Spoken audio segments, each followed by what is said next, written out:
வணக்கம் நண்பர்களே, நான் உங்கள் முருகானந்தம். என்னோடய YouTube channel MNP village trader. ரொம்ப நன்றி நண்பர்களே, நீங்கள் இந்த சேனல் கொடுத்துக்கிட்டு வர ஆதரவுக்கு. நீங்கள் கொடுக்குற ஆதரவு தான் நான் அடுத்தடுத்த வீடியோ போடுறதுக்கு உண்டான ஆர்வத்தை எனக்கு கொடுத்துக்கிட்டு இருக்கு நண்பர்களே. நம்மளோட சேனலை புதுசாக பார்க்குற நண்பர்களாக இருந்தால் நம்மளோட சேனலை சப்ஸ்கிரைப் பண்ணிவிட்டு பாருங்கள் நண்பர்களே. நாம் கொடுக்குற தகவல் உங்களுக்கு பயனுள்ளதாக இருக்கிற பட்சத்தில் நம்மளோட சேனலை லைக் பண்ணுங்கள், உங்கள் நண்பர்களுக்கு ஷேர் பண்ணுங்கள், உங்களுடைய கருத்துக்களை கமெண்ட் பாக்ஸில் தெரிவிங்க நண்பர்களே.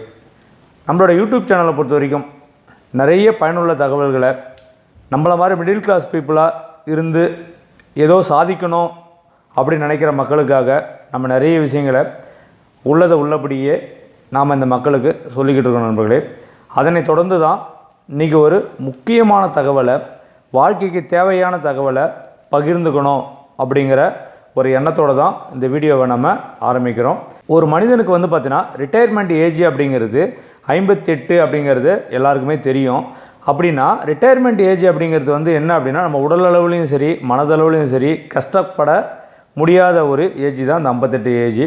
அப்படிங்கிறப்போ இதுக்கு முன்னாடி பார்த்தீங்கன்னா நிறைய பேரை நம்ம பார்த்துருப்போம். நல்லாவே அவங்க ஏர்ன் பண்ணக்கூடிய வயசில் பார்த்தீங்கன்னா நிறைய சம்பாதிச்சிருப்பாங்க.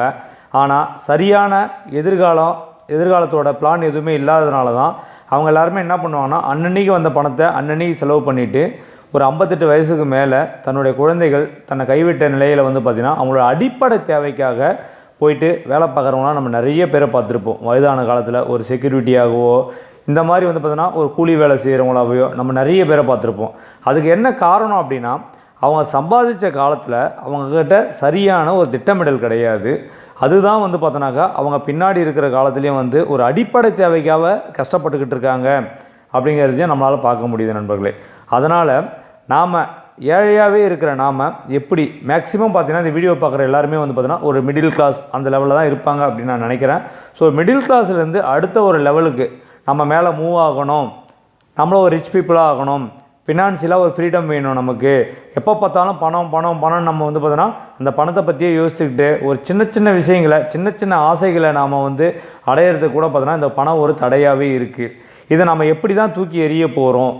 நம்ம எப்போ தான் நினச்சபடி ஒரு சின்ன ஆசைகளை, மனித பிறவி அப்படிங்கிறது ஒரு முறை தான். அந்த மனித பிறவியில் இதெல்லாம் நமக்கு கிடையாதது, இதெல்லாம் நம்ம அனுபவிக்கவே முடியாது, இதெல்லாம் நம்ம போய் பார்க்கவே முடியாது. ஒரு எக்ஸாம்பிளுக்கு ஒரு வெளிநாட்டுக்கு போயிட்டு வர்றதோ, ஒரு ஃப்ளைட்டில் போயிட்டு வர்றதோ, என்ன இங்கே அந்த மாதிரியான விஷயங்கள்லாம் அது நமக்கான விஷயங்கள் கிடையாது. ஒரு பெரிய ஹோட்டலில் போய் உட்காந்து சாப்பிட்றதோ, ஒரு நினச்ச பொருளை நினச்ச மாதிரி வாங்குறதோ, ஒரு கார் வாங்குறதோ, ஒரு பெரிய ஒரு வீட்டில் இருக்கிறதோ, இதெல்லாமே நமக்கானது கிடையாது. இதெல்லாம் ஒரு பெரிய ஆளுங்களுக்கானது, நமக்கு கிடையாது அப்படின்னு சொல்லிட்டு நாமளே நினச்சி நம்மளை ஒரு குறுகிய வட்டப்பாதைக்குள்ளார போட்டுக்கிட்டு நம்ம அதுக்குள்ளாரே இருந்துட்டு நம்ம வாழ்ந்து முடிச்சுட்டு நம்ம போயிடுறோம் நண்பர்களே. அதெல்லாம் அப்படி கிடையாது. இந்த உலகம் அப்படிங்கிறது பார்த்தோன்னா ரொம்ப பறந்து விரிந்தது. ஸோ இதில் பார்த்தோன்னா யாரெல்லாம் சாதிக்கணும் அப்படின்னு நினைக்கிறோமோ, ஒரு வெறியோடு இருக்கணும்னு நினைக்கிறோமோ, நம்ம எல்லாருக்குமே பார்த்தோன்னா இங்கே சாதிக்கக்கூடிய நிறைய வாய்ப்புகள் கொட்டி கிடக்குது. அதுக்கு நம்ம செய்ய வேண்டியது எல்லாமே கால நேரத்தை சரியாக பயன்படுத்தணும். ஒரு எதிர்காலத்தை பற்றின ஒரு சரியான திட்டமிடல் இருக்கணும். நம்ம அதை பற்றி தான் நம்ம இன்றைக்கி பார்க்க போகிறோம். ஒரு 5 விஷயங்களை நம்ம இங்கே சொல்ல போகிறோம். இந்த 5 விஷயங்களை யாரெல்லாம் சரியான முறையில் கடைபிடிக்கிறீங்களோ ஸோ அவங்க எல்லாருமே ஒரு சக்ஸஸ்ஃபுல் மனிதனாக இந்த உலகத்தில் வர முடியும். ஒரு ஃபினான்ஷியலாக பார்த்தோன்னா நீங்கள் கஷ்டப்படாத ஒரு சூழ்நிலை வர முடியும். நீங்களும் ஒரு லட்சாதிபதியாகவோ கோடீஸ்வரனாகவோ வர்றதுக்கான ஒரு சின்ன திருத்தங்களை நம்ம பண்ணுறதன் மூலயமா உங்களால் இதை அடைய முடியும் நண்பர்களே. அதுக்கு பார்த்தீங்கன்னா முதல் விஷயமாக பார்த்தீங்கன்னாக்கா சரியான திட்டமிடல் வேணும். எத்தனை பேர் இதை நீங்கள் பண்ணுறீங்க அப்படின்றத நீங்கள் உங்களை பார்த்து நீங்களே கேள்வி கேட்டுக்கோங்க.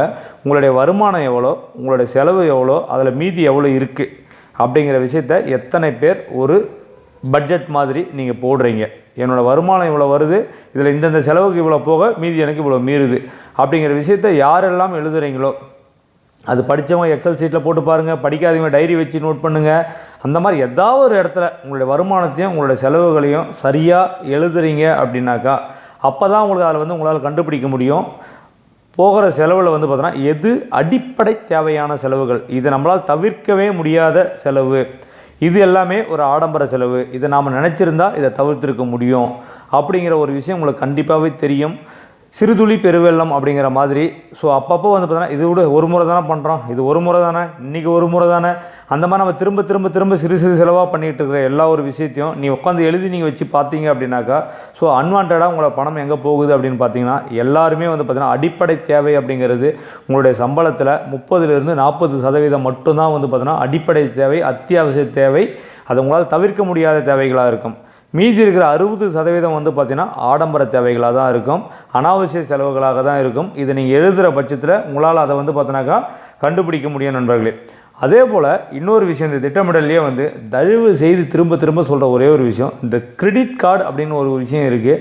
அந்த கிரெடிட் கார்டை தேவையில்லாமல் ஒரு கௌரவத்துக்காக நான் இதை பாக்கெட்டில் வைக்கணும், செலவு பண்ணுறப்ப நான் பணத்தை எடுத்து கொடுத்து செலவு பண்ண மாட்டேன், நான் கிரெடிட் கார்டில் தான் ஸ்வைப் பண்ணுவேன், இந்த மாதிரியான விஷயங்களை டோட்டலாக அவாய்ட் பண்ணுங்கள். முடிஞ்ச வரைக்கும் கிரெடிட் கார்டை டோட்டலாகவே அவாய்ட் பண்ணுங்கள், சரண்டர் பண்ணிவிடுங்க உங்களுடைய கார்டை. இல்லை எனக்கு எமர்ஜென்சிக்கு வேணும் அப்படின்னு நினைக்கிற நண்பர்கள் ஒரே ஒரு கிரெடிட் கார்டு மட்டும் வச்சுக்கோங்க.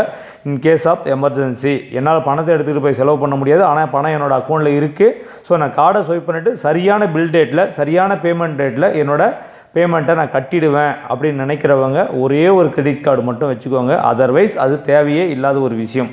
ஏன் அப்படின்னாக்கா, நம்ம ஒரு கடைக்கு போகிறோம் அப்படின்னா காசு கொடுத்து வாங்குகிறோம் அப்படின்னாக்கா நம்ம அந்த பணத்தோட வேல்யூ நமக்கு தெரியும், நம்ம சரியாக கணக்கு போடுவோம். ஒரு ட்ரெஸ்ஸை தான் வாங்க போகிறோம் அப்படின்னா நம்ம பணத்தோடு போகும்போது அந்த ஒரு ட்ரெஸ்ஸை மட்டும் தான் நம்ம வாங்கிட்டு வருவோம். இதே கிரெடிட் கார்டு அப்படிங்கிறப்போ சரி விட அடுத்த மாதம் தானே கட்டிக்கலாம், ஸ்வைப் பண்ணுவோம் அப்படின்னு சொல்லிட்டு ஸ்வைப் பண்ணுவோம்.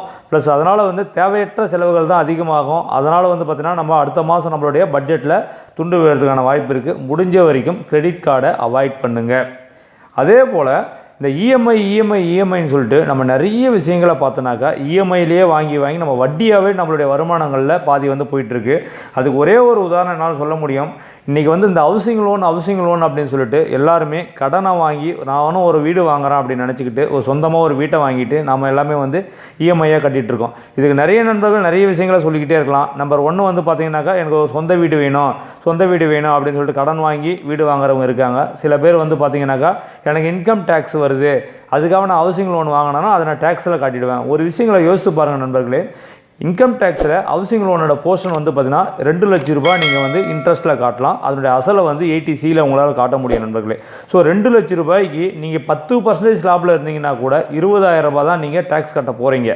ஆனால் நீங்கள் அதை ஹவுசிங் லோனாக வாங்கி அந்த 2 லட்சத்துக்காக நீங்கள் ஒரு லோன் வாங்குறீங்க அப்படின்ற பட்சத்தில் கிட்டத்தட்ட வந்து பாருங்கள், ஒரு 30 லட்ச ரூபா நீங்கள் லோன் வாங்கியிருக்கீங்க அப்படின்னா வருஷத்துக்கு கிட்டத்தட்ட ஒரு 3 லட்ச ரூபாயிலேருந்து 3.25 லட்ச ரூபாய் நீங்கள் டோட்டலாக இஎம்ஐயாக பே பண்ணுவீங்க. அதில் இன்ட்ரெஸ்ட் போர்ஷனில் மட்டும் கிட்டத்தட்ட 2.5 லட்ச ரூபாய்க்கு மேலே போகும். மீதி இருக்கிற ஒரு 50,000 ரூபாய் தான் வந்து பார்த்திங்கன்னா உங்களுடைய கேபிட்டலே ரெடியூஸ் ஆகும்.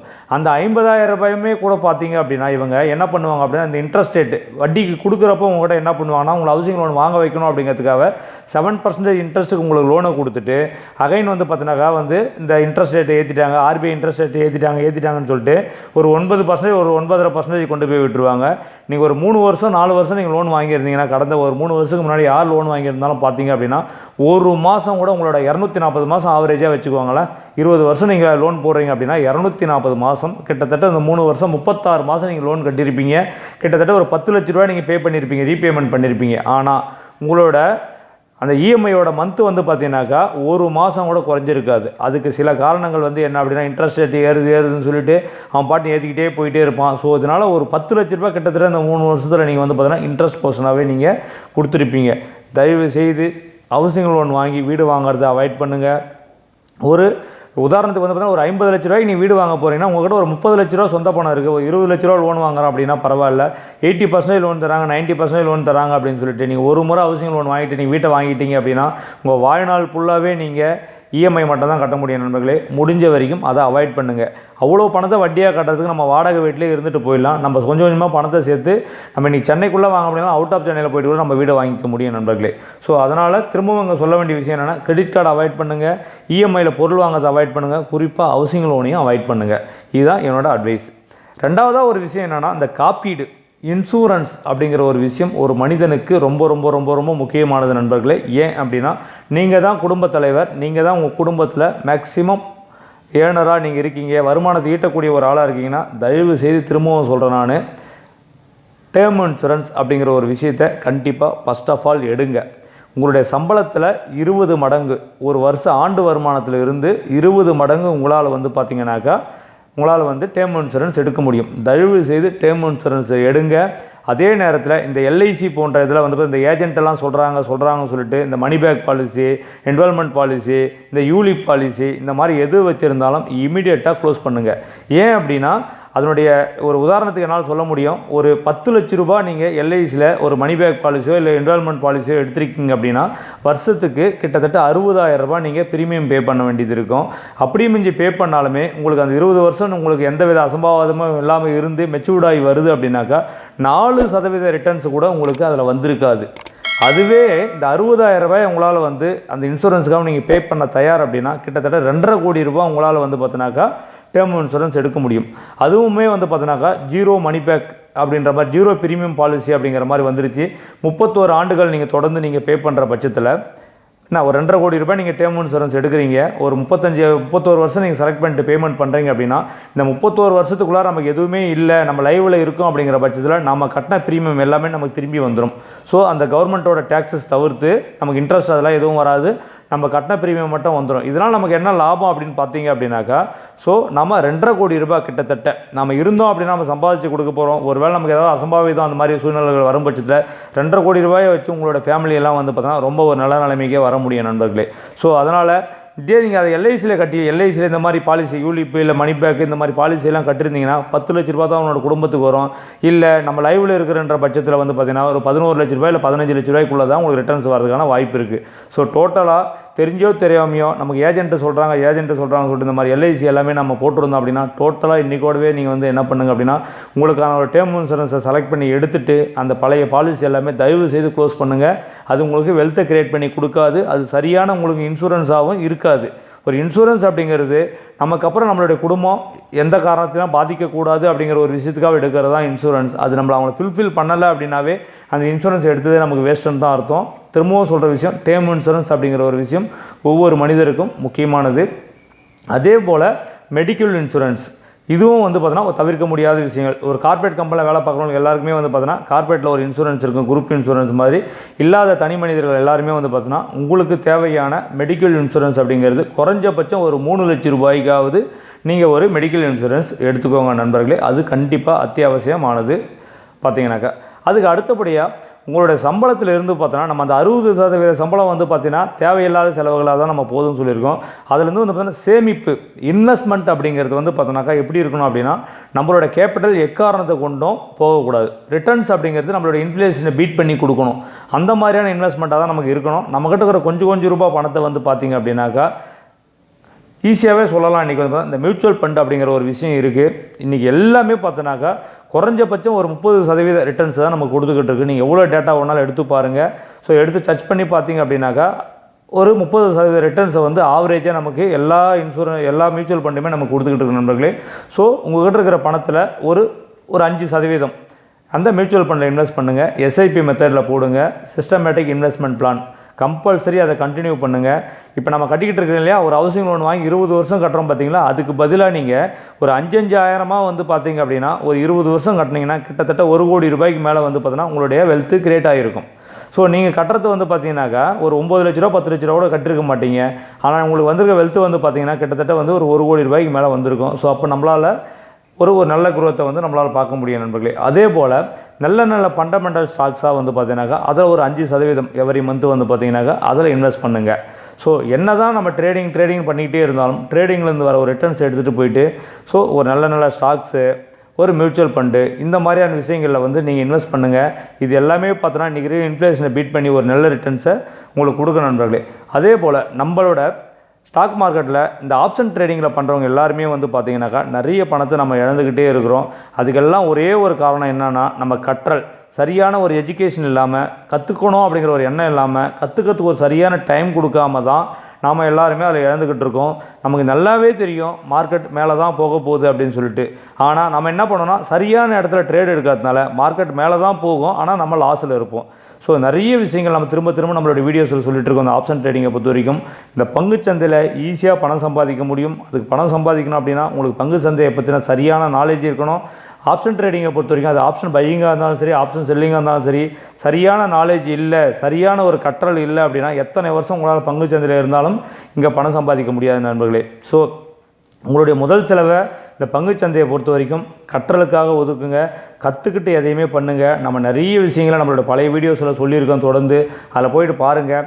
ஆப்ஷன் பையிங் அப்படிங்கிறது வந்து பார்த்தினாக்கா அங்கேயும் ப்ராஃபிட் பண்ண முடியும். ஆனால் அங்கே எல்லாராலையும் ப்ராஃபிட் பண்ண முடியாது. அதுக்கு சரியான நாலேஜ் இருக்கணும், சரியான வந்து பார்த்தீங்கன்னா ஒரு எக்ஸ்பீரியன்ஸ் இருக்கணும். இதெல்லாம் இருக்கிறவங்களால் மட்டும்தான் வந்து ஆப்ஷன் பையிங்கில் ப்ராஃபிட் பண்ண முடியும். அதர்வைஸ் அதனோட ஆப்ஷன் பையிங்கோட வின்னிங் ப்ராபபிலிட்டி அப்படின்னு பார்த்தீங்க அப்படின்னா 30% தான் வின்னிங் ப்ராபபிலிட்டி. ஸோ நீங்கள் 10 ட்ரேட் எடுக்கிறீங்க அப்படின்னா கண்டிப்பாக அங்கே 3 ட்ரேட் தான் சக்ஸஸ் ஆகும். அதுவுமே நீங்கள் மினிமம் ரிட்டர்ன்ஸோடு வெளியில் வந்துடுவீங்க. மீதி இருக்கிற 7 ட்ரேட் வந்து உங்களோட கேபிட்டலை வைப் அவுட் பண்ணிட்டு தான் போகும். ஏன் அப்படின்னா எல்லாரும் திரும்ப திரும்ப பண்ணுற தப்பு என்னென்னா, ஒரு தவறான ஒரு இடத்துல என்ட்ரி எடுத்துகிட்டு அதை வந்து மார்க்கெட்டு கீழே வர நம்ம என்ன பண்ணிட்டு இருப்போம்னா அதை ஆவரேஜ் பண்ணி ஒரு கட்டத்தில் அது ஜீரோ ஆக்கிட்டு தான் வருவோம். இந்த அனுபவம் உங்களுக்கு எல்லாருக்குமே இருக்கும். இந்த தவறுகள் ஆப்ஷன் பையிங்கில் மட்டும்தான் நடக்கும் நண்பர்களே. ஆப்ஷன் செல்லிங் அப்படிங்கிறது வந்து பார்த்தீங்கன்னா அதனுடைய வின்னிங் ப்ராபபிலிட்டி அப்படிங்கிறது 70% வின்னிங் ப்ராபபிலிட்டி. ஸோ 10 ட்ரேட் எடுக்கிறீங்க அப்படின்னாக்கா 7 ட்ரேட் சக்ஸஸ்ஃபுல்லாக தான் முடியும். ஸோ அதில் வந்து பார்த்தீங்கன்னா ரிட்டர்ன்ஸ் வந்தாலும் ஒரு டீசெண்டான ரிட்டர்ன்ஸ் தான் வரும், லாஸ் வந்தாலும் ஒரு டீசெண்டான லாஸ் தான் வரும். ஸோ ஏன் அப்படின்னா ஒரு பெரிய அளவில் உங்களால் குவான்டிட்டி எடுக்க முடியாது. ஸோ அதனால் அங்கே எமோஷன் இருக்காது. ஸோ மணி மேனேஜ்மெண்ட் ஸ்ட்ரிக்டாக ஃபாலோ ஆகும், மார்க்கெட் பற்றின ஒரு புரிதல் கிடைக்கும். ஸோ அதனால தான் ஆப்ஷன் செல்லிங்கில் 70% வின்னிங் ப்ராபபிலிட்டி இருக்குது நண்பர்களே. ஸோ அதே ஆப்ஷன் செல்லிங்குமே கூட உங்களுக்கு சரியான ஸ்ட்ராட்டஜிஸ் தெரியாமல் நீங்கள் ஒரு ட்ரேட் எடுக்கிறீங்க அப்படிங்கிற பட்சத்தில் ஆப்ஷன் பையிங்கை விட அது வந்து ஒரு ஆபத்தான இடத்துல போய் கொண்டு போய் விட்டுரும். ஸோ அதனால் ஆப்ஷன் செல்லிங் அப்படின்னு வந்துட்டிங்கன்னா உங்களுக்கு ஸ்ட்ராட்டஜிஸ் தெரியணும். நிறைய ஸ்ட்ராட்டஜிஸ் இருக்குது, அந்த ஸ்ட்ராட்டஜிஸ் தெரியணும். ஆப்ஷன் பையிங் அப்படின்னு வந்து பார்த்தீங்கன்னாக்கா உங்களுக்கு வந்து பார்த்தீங்கன்னா டெக்னிக்கல் அனலிசிஸ் தெரியணும். சார்ட் பேட்டர்ன் அனலைஸ் பண்ணுறது, ஒரு கேண்டல் ஸ்டிக் பேட்டர்ன் அனலைஸ் பண்ணுறது, மார்க்கெட்டோட ட்ரெண்டு, மார்க்கெட்டோட நியூஸு, ஸோ மார்க்கெட்டோட ஃபண்டமெண்டல் எவ்வளோ விஷயங்களை தெரிஞ்சிருந்தால் மட்டும்தான் ஆப்ஷன் பையிங்கில் உங்களால் ப்ராஃபிட் பண்ண முடியும். ஸோ ஆப்ஷன் செல்லிங் அப்படிங்கிறது ஒரு 10% நாலேஜ் இருந்தால் கூட போதும், ஸ்ட்ராட்டஜிஸ் தெரிஞ்சால் போதும். ஸோ மார்க்கெட் எங்கே போனாலும் உங்களால் ப்ராஃபிட் பண்ண முடியும் நண்பர்களே.